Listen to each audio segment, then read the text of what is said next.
Chers auditeurs de Radio Corse International, de Télépaèse, et un grand bonjour à vous tous en ce jeudi 19 septembre.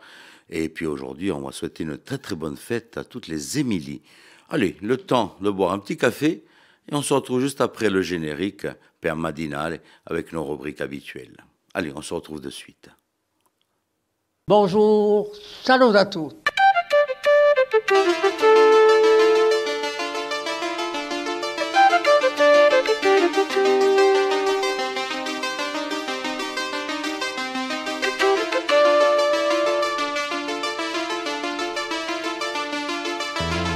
All'ascolto di Radio Corsica Internazionale, prima Radio Corsa. Siamo sempre qui. Voilà, c'est parti pour Ramadinale. Ramadinale, comme tous les matins, je vous rappelle, du lundi jusqu'au vendredi, où vous retrouvez l'équipe de Radio Corse International, les chroniqueurs, et en duo avec Télépaèse.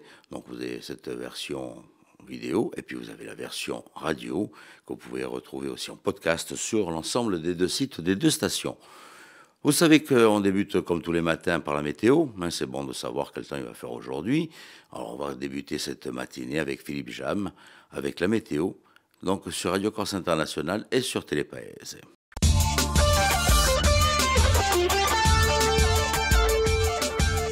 Bonjour Auguste, bonjour à toutes et bonjour à tous. Le ciel sera encore bien chargé en matinée, mais dans l'après-midi, de belles éclaircies vont se développer. Le vent de nord-est sera faible à modéré. Les maximales gagneront quelques degrés en cette mi-journée. Elles se situeront entre 17 et 24 degrés.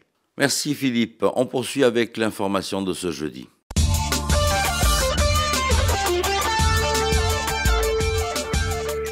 Un vacancier américain de 66 ans est décédé hier victime d'un malaise en mer alors qu'il pratiquait le sea-bob, une activité de loisirs nautiques, et ce dans la baie de Rocapine. Dans un premier temps secouru par des amis, il a ensuite été pris en charge par les secours, dépêché sur zone par le CrossMed.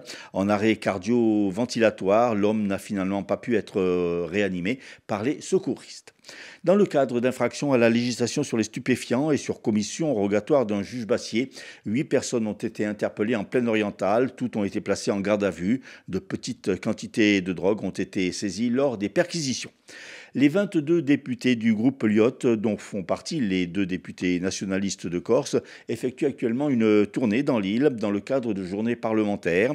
Après Ajaccio hier, une rencontre avec l'exécutif. Ils seront ce jeudi à Zonza et vendredi à Bonifacio. Une nouvelle pouponnière inaugurée à Bastia, dans le quartier Fort-la-Croix, sur les hauteurs de la ville. Implantée au cœur de la citadelle de Bastia, la pouponnière était devenue trop vétuste pour accueillir les bambins de 0 à 3 ans. La nouvelle structure de 363 mètres carrés a coûté 1,3 million d'euros, financée intégralement par la collectivité de Corse. Elle est gérée par l'UMCS, l'Union mutualiste de Corse. Bellavista, c'est son nom, abrite déjà une douzaine d'enfants placés là par les services de protection de l'enfance. L'équipe de football à Squadra Corsa et le groupe de chanteurs I Chiama Dialesi ont décidé d'être partenaires et de s'accompagner mutuellement sur un certain nombre d'opérations. Ainsi, une ligne de vêtements floqués des 2 logos a été fabriquée et un hymne à la gloire de la Squadra a été composé par le groupe. Cet hymne sera interprété en marge des rencontres de la Squadra, en complément bien sûr du Dio. Una China à l'Antigua sera organisée ce samedi à partir de 16h, place du marché à Bastia, par la Sochu Umerca. Cette 5e édition de ce loto sera dotée de nombreux ébolos et se veut un moment convivial et intergénérationnel.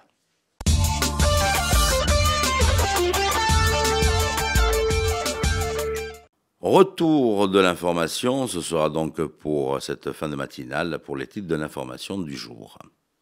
On va poursuivre avec nos amis turfistes. C'est Rémi qui, tous les jours, vous donne des pronostics sur l'ensemble des courses de l'Hexagone. Toujours en rappelant que ce dimanche, vous allez avoir une belle réunion qui va se dérouler donc sur l'hippodrome de Cazzarillo, dans le Fiumorbo. Donc un bon rendez-vous, début des courses aux alentours de 14h, donc sur cet hippodrome. Voilà, n'hésitez pas, écoutez bien les pronostics de Rémi et on se retrouve juste après. Les pronostics hippiques de Rémi sur Radio Corse International. Bonjour à tous, ce jeudi dans les bons coups du jour, nous serons sur l'hippodrome de Vincennes. On va démarrer avec le quintet, je vais mettre en tête le numéro 4, Igustis Automne. Passons à la seconde course, le 8, Isla Morada devrait l'emporter, tout comme dans la 7e, le numéro 8, Killjoy Lady. Bon jeu à tous. Vous avez bien noté? Bon, il ne vous reste plus qu'à aller faire vos petits tickets dans les guichets PMU de Corse. On poursuit cette fois-ci avec l'horoscope. L'horoscope présenté par Paxi.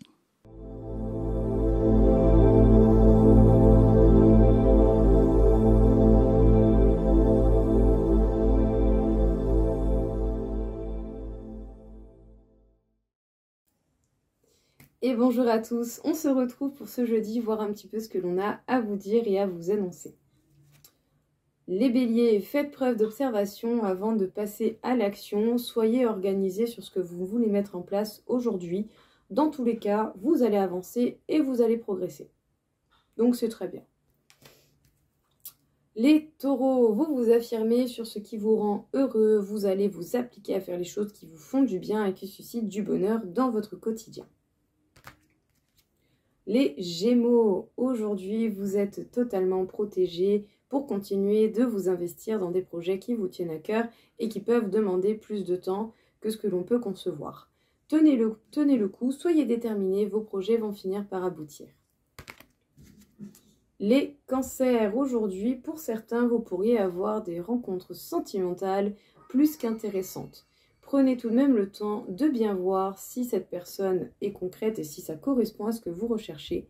Au-delà de ça, vous allez avoir des propositions d'une manière générale qui vont vous demander la réflexion et l'organisation avant de voir ce que vous désirez faire.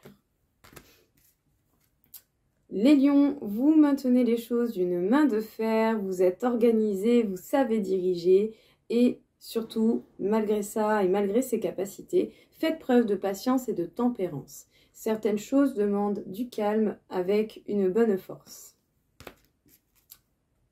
Les vierges, de nouvelles opportunités vont vous amener à vous détacher des situations que vous avez peut-être rencontrées dans votre passé.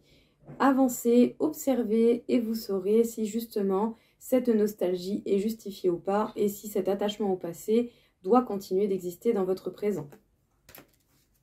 Les balances, certains événements vont être perturbants et déroutants pour vous. Prenez le temps de respirer, de prendre un petit peu de recul face à ces perturbations. Les scorpions, vous allez être très franc et dire la vérité sans forcément vous mettre en danger. En tout cas, si vous avez quelque chose à révéler, vous allez le faire et c'est également possible que vous puissiez apprendre des nouvelles informations que vous ne connaissiez pas jusqu'à présent. Les sagittaires, un travail d'équipe va payer, les efforts vont payer, même si peut-être jusqu'à présent vous avez l'impression que ça n'allait pas revenir à vous. Ça va venir. Les capricornes, votre bienveillance, votre aboutissement est en train de se confirmer, donc continuez de faire les choses avec le cœur. Les verseaux, vous progressez, votre acharnement et vos efforts vont payer, la vie vous réserve de beaux cadeaux. Et enfin, les poissons, la connaissance de vos émotions et ce qu'elles ont à vous communiquer vont vous permettre de rester équilibré, même si par moments on peut avoir la peur de la perte qui se manifeste. Voilà tout le monde, je vous souhaite à tous une belle journée.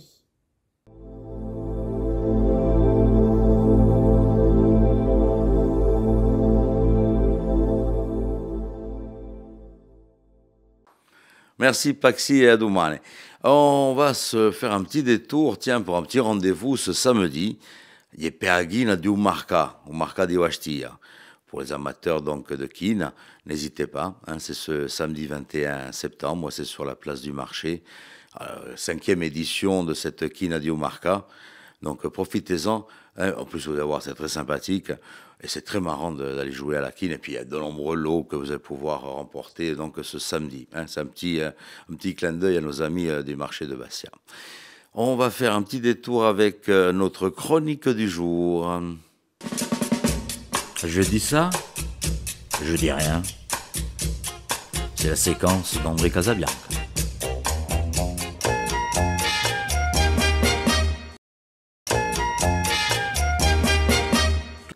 Bonjour tout d'abord, puisqu'on ne s'est pas revu depuis pas mal de temps. Alors c'est un plaisir de vous retrouver. Alors bien entendu, là, vous vous êtes dit, André Casabianca va nous faire le coup, comme c'est une chronique de rentrée, de nous donner tous les spectacles qui vont se dérouler au mois de septembre, etc., etc.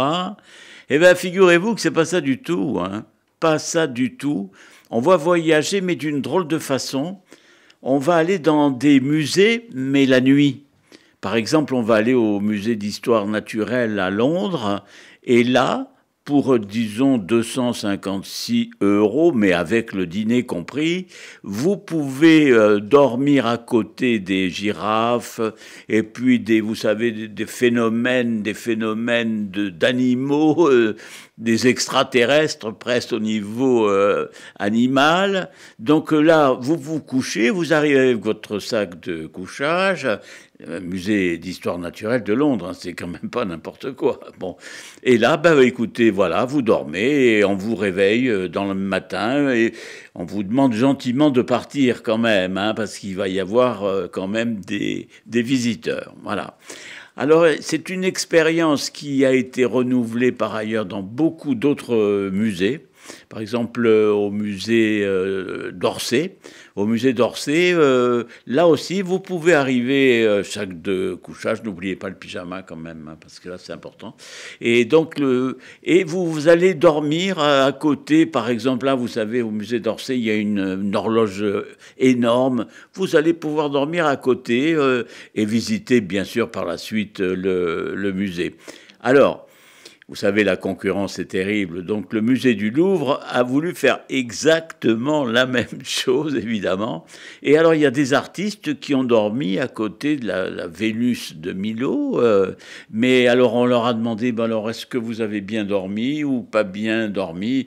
Et ils ont dit, on n'a pas dormi du tout, parce que c'est quand même très angoissant. On se souvient évidemment de Belphégor, hein, du grand feuilleton, Juliette Gréco qui se baladait dans les musées, je crois que c'est le Louvre, enfin d'ailleurs, voilà. Enfin, j'ai pensé que c'était une petite idée amusante, sans oublier évidemment l'artiste contemporaine et plasticienne Sophie Calle, qui, elle, alors carrément, elle est allée dans un hôtel à Venise, mais elle jouait le rôle de la femme de ménage. Elle a improvisé.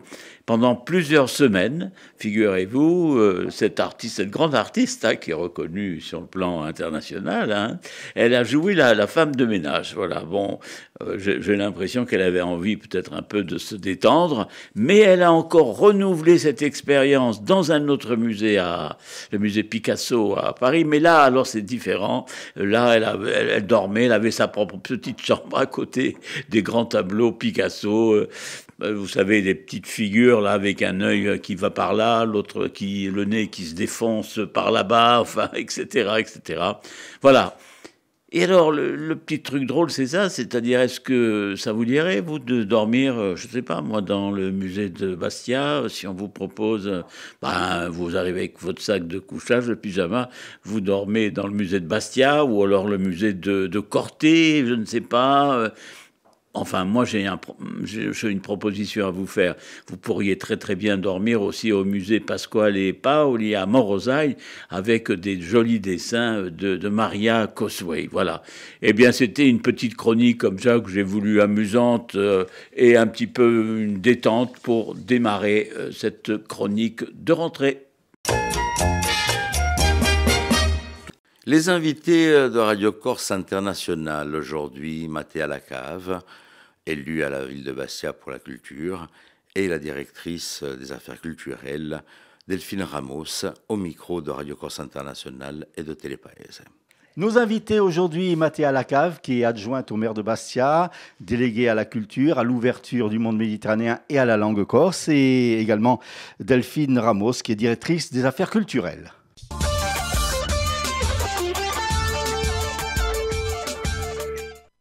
Delphine, bonjour. Mathéa, bonjour. Alors Mathéa, tout d'abord, des petites nouvelles du théâtre. Les dernières nouvelles du théâtre. Alors, le théâtre a commencé, je dirais, son toilettage pour pouvoir permettre les travaux qui vont commencer très bientôt.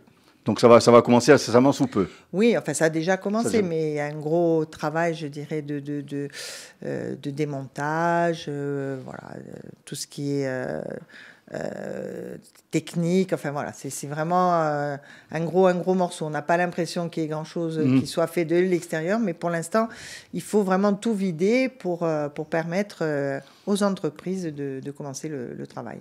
Alors, le théâtre, c'est une chose, donc il va être reconstruit. Donc ça a suscité une nouvelle politique de la part de la mairie, vu qu'il y a un élément quand même en moins indispensable qui est parti. Comment la politique de la mairie s'est-elle articulée après cette décision de refaire le théâtre? Oui, tout à fait. Donc, quand on a la disparition d'un établissement culturel aussi important que le théâtre, qui rayonne aussi bien au-delà de Bastia, avec une jauge de 800 personnes, qui peut accueillir 800 personnes, avec un plateau aussi technique qui permet, je dirais, un certain nombre de spectacles adaptés à la jauge et au plateau, il a fallu se réinventer. Donc, je remercie les services, notamment Delphine Ramos, Frédéric Balbino et Héloïse Casanova, d'avoir repensé notre programmation, qui reste, je dirais, sur ces axes principaux, toujours dans le fil de ce que nous avons toujours fait, c'est-à-dire de la diversité, de la qualité, une politique tarifaire aussi extrêmement attrayante, mais il a fallu aussi se réinventer un petit peu. Donc c'est pour ça que nous avons une programmation hors les murs qui permet d'avoir toujours une offre culturelle sur tout le territoire bastien et notamment dans le centre-ville, avec un désengorgement aussi, entre guillemets, de l'Albor, qui ne pouvait pas accueillir, évidemment, on ne pouvait pas faire 2 programmations dans un seul lieu. Et puis l'Albor aussi a une entité culturelle particulière, puisqu'il est plus dévoué à la jeunesse. Donc voilà, il a fallu faire avec tous ces paramètres, et je remercie vraiment les services de Siètre Atelier et de nous proposer vraiment une programmation qui sur deux sites, le site de l'Albor et le Hors-les-Murs, de très grande qualité. Alors, une programmation qui s'adresse à tout public. Vous voulez toucher tout le public. Tout à fait. Bon, ça fait des années que c'est notre leitmotiv. Il faut aller même vers des publics empêchés. Cette année, nous avons une programmation aussi qui s'adresse au public en difficulté, notamment, je pense, aux malentendants et aux malvoyants, qui vont avoir un spectacle qui sera fait, adapté à ce type de handicap.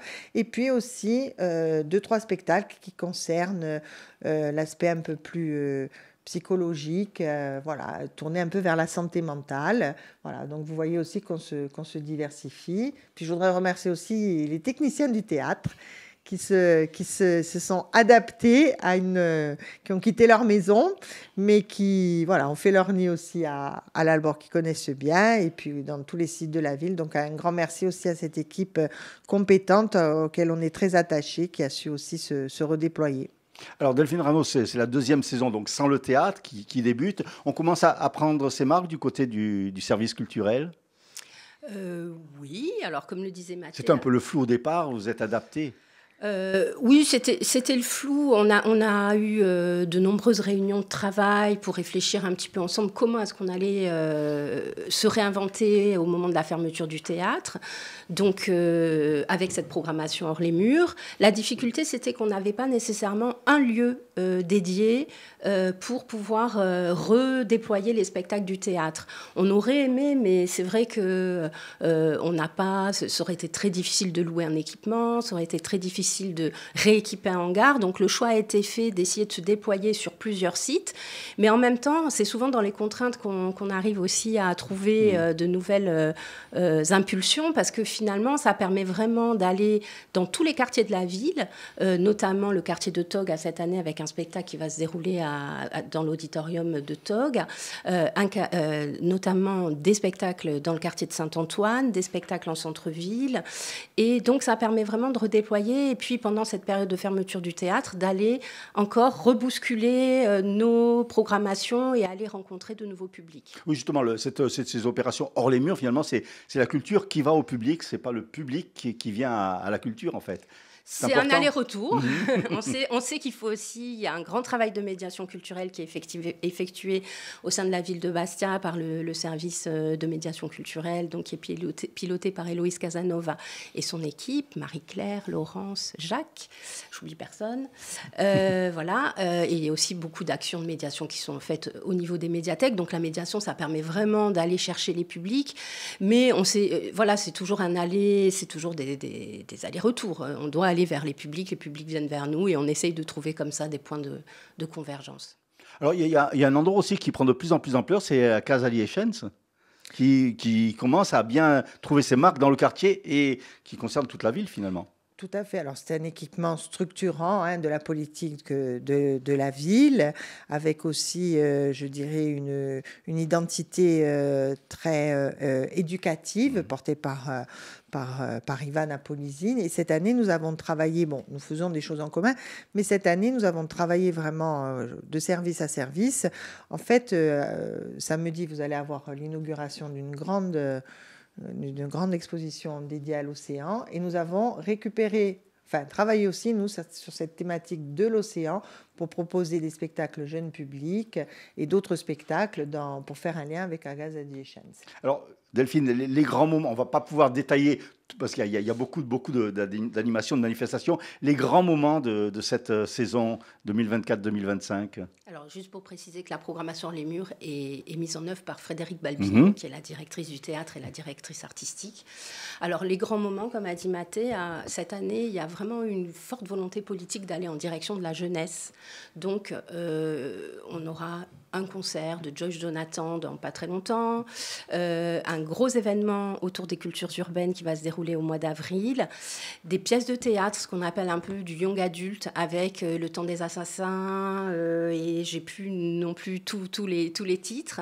Donc voilà, vraiment, au niveau du Centre culturel Albour, une programmation dédiée à la jeunesse, à la famille, avec plus de 6 spectacles jeunes publics, dont le fil rouge, comme le disait Mathéa, est lié à la Casa Liechens et à la thématique océan. Et ensuite, sur la programmation hors les murs, on reste, comme le disait tout à l'heure Mathéa, sur une programmation pluridisciplinaire autour de la musique, du théâtre, également de la danse, avec des spectacles qui commencent jeudi, le concert Lescope dans les jardins suspendus du musée. On enchaîne avec un spectacle d'une compagnie locale qui s'appelle Trompe-l'œil autour de la maladie mentale. Et puis, nous finirons la saison avec Les Trois Mousquetaires, une pièce hors les murs qui sera jouée au sein du musée. Voilà, donc on invite les personnes qui sont intéressées à aller sur les sites, les réseaux sociaux et le site de la ville de Bastia pour voir l'intégralité des programmations. Et bien sûr, Mathéa, une place particulière à la culture et à la langue corse. Oui, tout à fait. Donc 25%, je dirais, de notre programmation est consacrée à la langue corse ou à des compagnies qui sont insulaires et qui font des propositions. Donc là aussi, la liste est importante. Je pense à Messager, Ricciardi Luna. Je pense également à Jean-Pierre Lanfranc. Je pense... non. Il y a beaucoup de, oui. Il y a beaucoup de créations aussi. Oui. On peut me le rendre. Il y a du jeune public, voilà. Je pense à qui je peux Batista, penser. Quoi, C'est vive. Batista, quoi, vive, évidemment. Donc voilà. Serge Vac. Donc notre volonté aussi, c'est de mettre à l'honneur peut-être des jeunes, des compagnies émergentes ou des musiciens, des artistes émergents, et puis aussi de rendre hommage à ceux qui sont là depuis plusieurs années, qui continuent un travail extrêmement important per la nostra lingua e per la diffusione di sta lingua, giusto appunto, e di nostra cultura. Et puis vous allez abriter les grandes manifestations comme Artemar, le Festival du cinéma italien. Ça aussi, c'est important. Oui, alors là, évidemment, il a fallu, là aussi ça a été un petit peu compliqué parce que regrouper sur un site tous nos festivals, donc voilà, je remercie infiniment les présidents et présidentes de tous nos festivals qui ont su s'adapter. Je sais que c'est un peu compliqué, mais en tout cas, on débute avec un Artemar, et donc la semaine prochaine, avec une très très belle programmation. Ensuite, on aura les rencontres méditerranéennes. Il y aura aussi Bastia Ville Digitale. le Festival du film italien, les musicales, Cinedon, enfin bon, voilà. Tous nos... Bastia n'a rien à envier à la capitale européenne. Voilà, ben écoutez, nous on a estimé qu'on était capitale européenne, donc on continue sur notre lancée. Et puis on va terminer en beauté avec cette grande compétition. On parlait de capitale européenne. Il y a cette grande manifestation qui nous attend avec le Liette. Oui, tout à fait. Donc Doria Ossé avait gagné le Liette en 2022. Donc il appartenait au pays qui avait gagné donc d'organiser le Liette 2024. C'est ce que nous avons, Bastia, postulé pour pouvoir organiser cet événement. Donc ça aura lieu au mois de novembre. Et une belle vitrine, ça. Une très très belle vitrine qui nous lance aussi dans l'aspect européen. Alors ce que je voudrais, c'est remercier la collectivité de Corse, parce que sans l'aide de la collectivité de Corse, cet événement n'aurait pas pu se tenir. La conseillère exécutive, bien évidemment, Antonia Lugiani, et le président de l'exécutif. Et remercier aussi la collectivité de Corse qui soutient l'action culturelle de la ville, que ce soit dans la programmation, que ce soit dans l'action culturelle, les médiathèques. Nous avons un partenaire qui est vraiment très, très impliqué et qui croit aussi en ce que nous faisons, qui nous soutient et nous les remercions. Mathilde Lacave, merci beaucoup. Delphine Ramos, merci beaucoup. On rappelle qu'on peut retrouver tous les détails sur le site de la ville de Bastia. Tout à fait.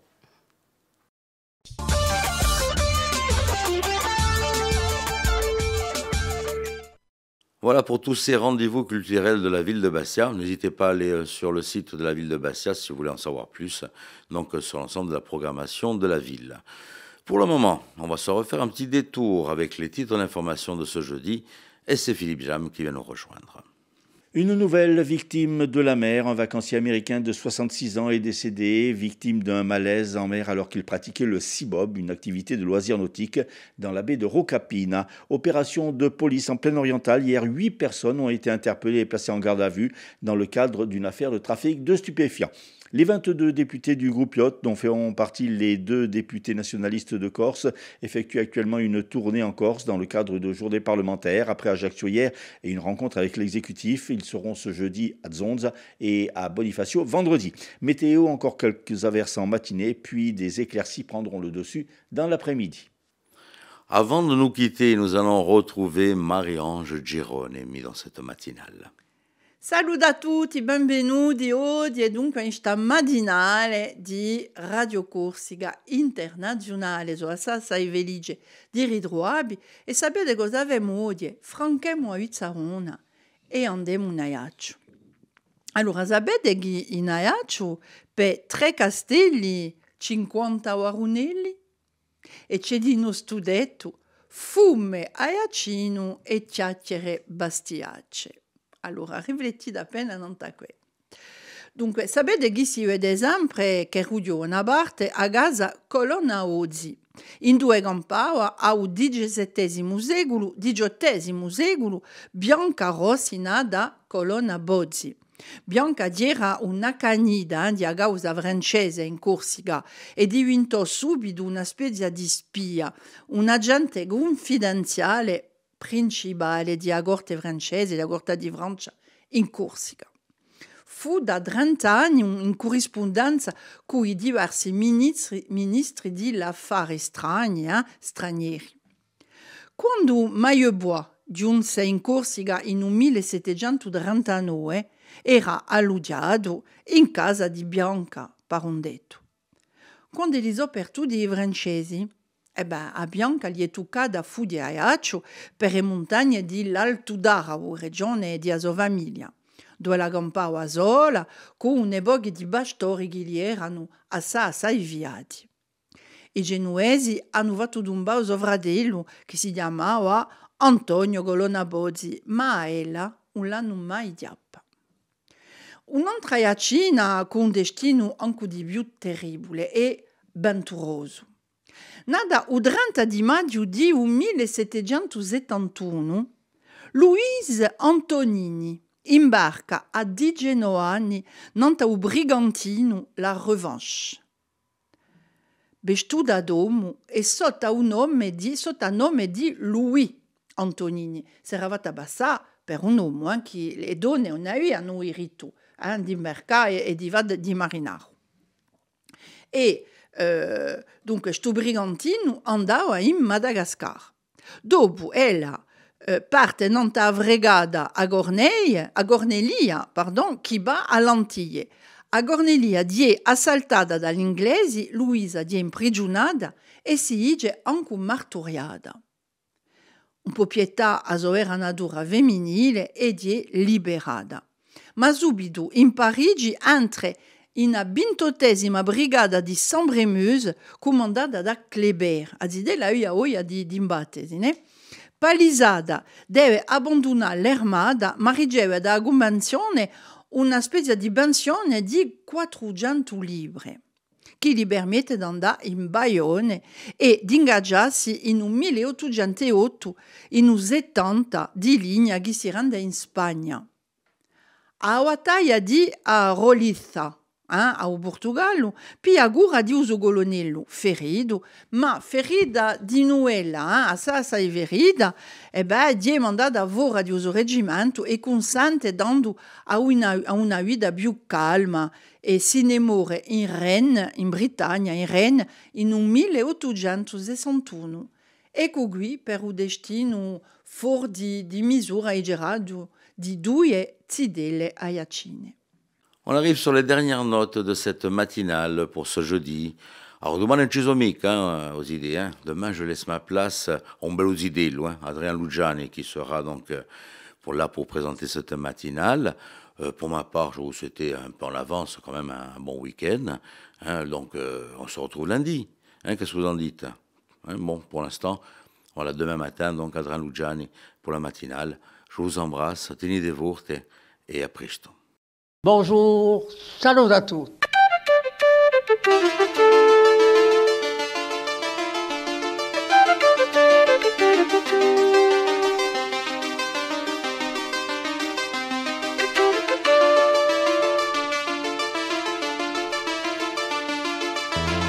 All'ascolto di Radio Corsica Internazionale, prima Radio Corsica. Si mu sempre